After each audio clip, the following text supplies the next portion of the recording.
ఆకాశవాణి ప్రాంతీయ వార్తలు చదువుతున్నది కోన్రు భరత్ రత్నాకర్. ముఖ్యాంశాలు: ప్రపంచంలోనే అతిపెద్ద టెక్నాలజీ ప్రతిభా వనరుల కేంద్రంగా భారత్ మారిందని ప్రధానమంత్రి నరేంద్ర మోదీ పేర్కొన్నారు.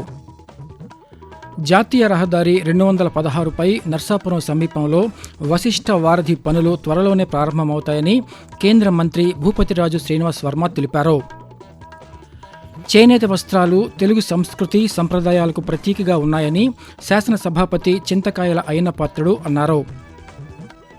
ఉప్పాడ తీర ప్రాంత మత్స్యకారుల సర్వతోముఖాభివృద్ధి లక్ష్యంగా సమగ్ర ప్రణాళికను రూపొందించినట్లు ఉప ముఖ్యమంత్రి కె పవన్ కళ్యాణ్ చెప్పారు. త్వరలో మరో డిఎస్సిని ప్రకటిస్తామని విద్యాశాఖ మంత్రి నారా లోకేష్ వెల్లడించారు. వార్తల వివరాలు: ప్రపంచంలోనే అతిపెద్ద టెక్నాలజీ ప్రతిభా వనరుల కేంద్రంగా భారత్ మారిందని ప్రధానమంత్రి నరేంద్ర మోదీ పేర్కొన్నారు. న్యూఢిల్లీలోని భారత్ మండపంలో ఇండియా ఏఐ ఇంపాక్ట్ సదస్సు 2026ను ప్రధానమంత్రి ఈరోజు ప్రారంభించారు. ఈ సందర్భంగా ఆయన మాట్లాడుతూ నూతన సాంకేతిక ఆవిష్కరణలకు ఈ సమావేశం గొప్ప అవకాశమని చెప్పారు. భారత్ కొత్త సాంకేతికతలను అభివృద్ధి చేయడమే కాకుండా వాటిని వేగంగా స్వీకరించే దేశంగా నిలుస్తోందని ప్రధానమంత్రి నరేంద్ర మోదీ తెలియజేస్తూ, इस समिट का भारत में होना भारत के साथ ही पूरे ग्लोबल साउथ के लिए गर्व का विषय है. इस समिट में एआई जगत के हुज हू यहाँ पर मौजूद है. दुनिया के 100 से ज्यादा देशों का रिप्रेजेंटेशन, दुनिया के कोने कोने से यहाँ आए महानुभाव इसकी सफलता को नई ऊंचाई पर ले जा रहे हैं. इसमें यंग जनरेशन की जो उपस्थिति हमने देखी है वो एक नया विश्वास पैदा करती है. జాతీయ రహదారి 216పై నర్సాపురం సమీపంలో వశిష్ఠ వారధి పనులు త్వరలోనే ప్రారంభమవుతాయని కేంద్ర ఉక్కు భారీ పరిశ్రమల శాఖ సహాయ మంత్రి భూపతిరాజు శ్రీనివాస్ వర్మ తెలిపారు. పశ్చిమ గోదావరి జిల్లా భీమవరంలో ఆయన నిన్న పాత్రికేయుల సమావేశం నిర్వహించారు. మొత్తం 22.17 కిలోమీటర్ల పొడవున్న బైపాస్ రోడ్డులో ఇప్పటికే 96% భూసేకరణ పూర్తయిందని కేంద్ర మంత్రి పేర్కొంటూ, రక్షణ రంగానికి సంబంధించినటువంటి అనేక పరికరాలని, ఎక్విప్మెంట్ ఏదైతే ఉందో వాటిని make in India, startup India తయారు చేయడమే కాకుండా ఇవాళ అనేక లక్షల కోట్ల యొక్క రక్షణ రంగానికి సంబంధించినటువంటి ఉత్పత్తులని, టెక్నాలజీని విదేశాలకి సరఫరా చేస్తుంది అనేటువంటి విషయం ఇవాళ మనందరం కూడా జరుగుతున్నాం. అదేవిధంగా భారత్ని ఒక సెమీ కండక్టర్స్ హబ్గా తయారు చేయాలి అనేటువంటి ఆలోచన దాదాపు 40,000 కోట్లని హబ్ని తయారు చేయడానికి కేటాయించడం జరిగింది.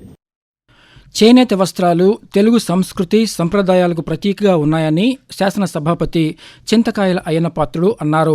చేనేత వస్త్రాల అమ్మకాలను ప్రోత్సహించేందుకు రాష్ట్ర శాసనసభ ప్రాంగణంలో ఏర్పాటు చేసిన ప్రత్యేక చేనేత స్టాల్స్ను ఉపసభాపతి రఘురామకృష్ణరాజుతో కలిసి ఆయన ఈరోజు ప్రారంభించారు. ఈ సందర్భంగా శాసనసభాపతి చింతకాయల అయ్యన్నపాత్రుడు మాట్లాడుతూ ఈ స్టాల్స్ 5 రోజుల పాటు అసెంబ్లీ ప్రాంగణంలో అందుబాటులో ఉంటాయని తెలిపారు. మంత్రులు, శాసనసభ్యులు, ఉద్యోగులు అంతా ఈ చేనేత వస్త్రాలను కొనుగోలు చేసి చేనేత కార్మికులను ప్రోత్సహించాలని ఆయన కోరారు. ఉప్పాడ తీర ప్రాంత మత్స్యకారుల సర్వతోముఖాభివృద్ధి లక్ష్యంగా సమగ్ర ప్రణాళికను రూపొందించినట్లు ఉప ముఖ్యమంత్రి కె పవన్ కళ్యాణ్ ఒక ప్రకటనలో తెలిపారు. గత సంవత్సరం అక్టోబర్ 9వ తేదీన కాకినాడ కలెక్టరేట్లో మత్స్యకారులు ప్రభుత్వం దృష్టికి తీసుకువచ్చిన సమస్యలకు పరిష్కార మార్గాలు అన్వేషించినట్లు ఆయన చెప్పారు.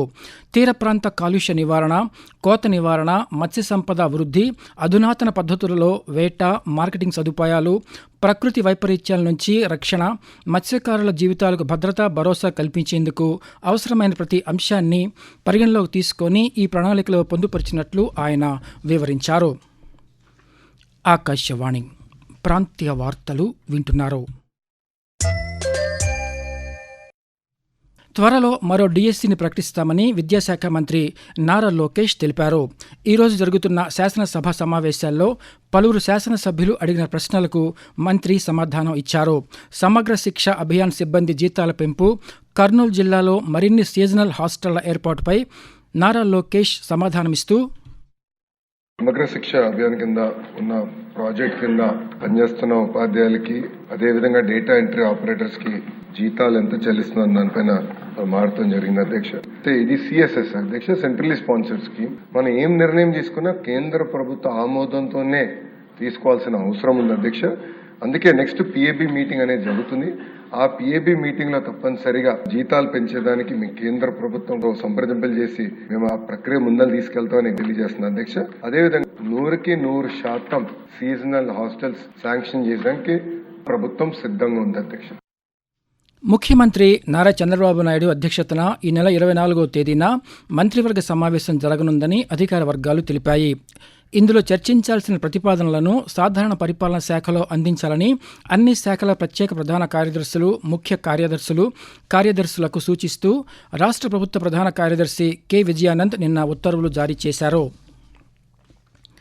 ప్రధానమంత్రి నరేంద్ర మోదీ తన మనసులోని భావాలను ఆకాశవాణి ద్వారా దేశ ప్రజలతో పంచుకునే మన్ కీ బాత్ మనసులోని మాట కార్యక్రమం 131వ సంచిక ఈ నెల 22వ తేదీ ఆదివారం ప్రసారమవుతుంది. మన్ కీ బాత్ కార్యక్రమానికి ప్రజలు తమ సూచనలు, సలహాలు అందించాలని ప్రధానమంత్రి కోరారు. ప్రజలు తమ స్వర సందేశాలను 1800-11-7800 నెంబర్కు లేదా నరేంద్ర మోదీ యాప్కు రేపు సాయంకాలం వరకు పంపవచ్చు. భారత చరిత్రలో ధైర్యం, దేశభక్తి, పరిపాలనా దక్షతకు చిరస్థాయిగా నిలిచిన మరాఠా సామ్రాజ్య స్థాపకుడు ఛత్రపతి శివాజీ మహారాజ్ జయంతి ఈరోజు.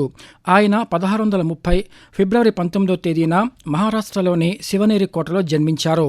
బాల్యం నుంచే స్వరాజ్య స్వప్నంతో ఎదిగిన శివాజీ ప్రజల రక్షణే పరమావిధిగా భావించి విదేశీ పాలనకు ఎదురొడ్డి నిలిచారు. కోటల నిర్మాణం, నౌకాదళ బలోపేతం, చాకచక్యమైన యుద్ధ వ్యూహాలతో స్వతంత్ర రాజ్యానికి బలమైన పునాది వేశారు. రైతులు, మహిళలు, సాధారణ ప్రజల భద్రతకు పెద్దపీట వేసిన పాలకుడిగా ప్రజల మనసులు గెలుచుకున్నారు. 1680 ఏప్రిల్ 3వ తేదీన మహారాష్ట్రలోని రాయగఢ్ కోటలో ఆయన తుది శ్వాస విడిచారు. ఐసీసీ టీ20 ప్రపంచ కప్లో భాగంగా ఈరోజు గ్రూప్ సిలో కోల్కతాలోని ఈడెన్ గార్డెన్స్లో దక్షిణాఫ్రికా, ఇటలీ జట్లు, గ్రూప్ డిలో చెన్నైలోని ఎంఏ చిదంబరం స్టేడియంలో ఆఫ్ఘనిస్తాన్, కెనడా జట్లు తలపడనున్నాయి. గ్రూప్ సిలో శ్రీలంకలోని కొలంబో ఆర్ ప్రేమదాస స్టేడియంలో శ్రీలంక, జింబాబ్వే జట్ల మధ్య మ్యాచ్ జరగనుంది. కేంద్ర రక్షణ శాఖ మంత్రి రాజ్నాథ్ సింగ్ ఈరోజు విశాఖపట్నంలో పర్యటిస్తున్నారు. భారత నౌకాదళం ఆధ్వర్యంలో నిర్వహిస్తున్న అంతర్జాతీయ నౌకాదళ విన్యాసాల కార్యక్రమం మిలాన్ 2026 ప్రారంభోత్సవంలో ఆయన ముఖ్య అతిథిగా పాల్గొన్నారు. అనంతరం రక్షణ మంత్రి నౌకాదళ ఉన్నతాధికారులతో సమావేశమై కార్యక్రమాల నిర్వహణపై సమీక్ష నిర్వహిస్తున్నారు. ప్రాంతీయ వార్తలు ముగించే ముందు ముఖ్యాంశాలు మరోసారి. ప్రపంచంలోనే అతిపెద్ద టెక్నాలజీ ప్రతిభా వనరుల కేంద్రంగా భారత్ మారిందని ప్రధానమంత్రి నరేంద్ర మోదీ పేర్కొన్నారు. జాతీయ రహదారి 216పై నర్సాపురం సమీపంలో వశిష్ఠ వారధి పనులు త్వరలోనే ప్రారంభమవుతాయని కేంద్ర మంత్రి భూపతిరాజు శ్రీనివాస్ వర్మ తెలిపారు. చేనేత వస్త్రాలు తెలుగు సంస్కృతి, సంప్రదాయాలకు ప్రతీకగా ఉన్నాయని శాసన సభాపతి చింతకాయల అయ్యన్నపాత్రుడు అన్నారు. ఉప్పాడ తీర ప్రాంత మత్స్యకారుల సర్వతోముఖాభివృద్ధి లక్ష్యంగా సమగ్ర ప్రణాళికను రూపొందించినట్లు ఉప ముఖ్యమంత్రి కె పవన్ కళ్యాణ్ చెప్పారు. త్వరలో మరో డిఎస్సిని ప్రకటిస్తామని విద్యాశాఖ మంత్రి నారా లోకేష్ వెల్లడించారు. ఆకాశవాణి ప్రాంతీయ వార్తలు ఇంతటితో సమాప్తం. తిరిగి సాయంత్రం 6 గంటల 10 నిమిషాలకు విశాఖపట్నం కేంద్రం నుంచి ప్రాంతీయ వార్తలు వింటారు.